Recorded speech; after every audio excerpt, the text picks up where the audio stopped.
একটা software company, মোটামুটি একটা ভালো সফটওয়্যার কোম্পানি যখন একটা সফটওয়্যারের কাজ কোনো ক্লায়েন্টের কাছ থেকে পায়, তারা আসলে কী প্রসেস দিয়ে কাজটা শেষ করে আমি আপনাকে সেটা কয়েকটা পয়েন্টে বলি।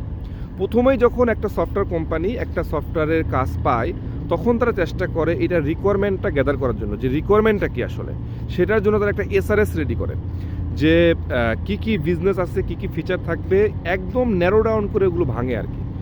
তারপরে যখন অ্যানালাইসিস পার্ট শেষ হয়ে যায়, তখন এই এসআরএসটা চলে আসে ইউএক্সের ডিজাইনের কাছে। ওই এসআরএসের উপর ডিপেন্ড করে কোথায় কী ডিজাইন হবে সেটা একটা স্ট্রাকচার, একটা ফ্রেমওয়ার্ক তৈরি করে।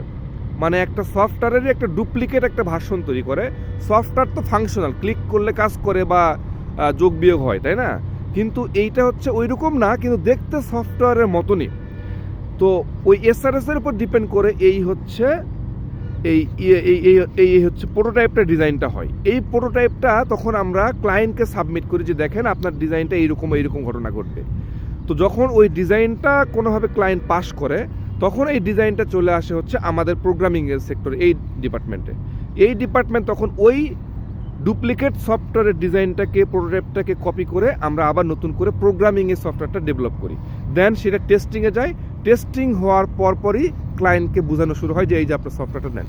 সো এইভাবে করেই কিন্তু কয়েকটা স্টেপ পার করার পরই একটা সফটওয়্যার ফাইনালি কিন্তু এটা ক্লায়েন্টের কাছে যায়। আমরা শুধু পাইলাম, কাজ শুরু করলাম, ব্যাপারটা না, এত সহজে কিন্তু করা যায় না। যাই, যেগুলো খুব ছোটো ছোটো প্রজেক্ট, কিন্তু বড় বড় প্রজেক্টগুলোর ক্ষেত্রে কিন্তু আপনাকে এইরকম স্টেপগুলো ফলো করেই কাজ করতে হবে।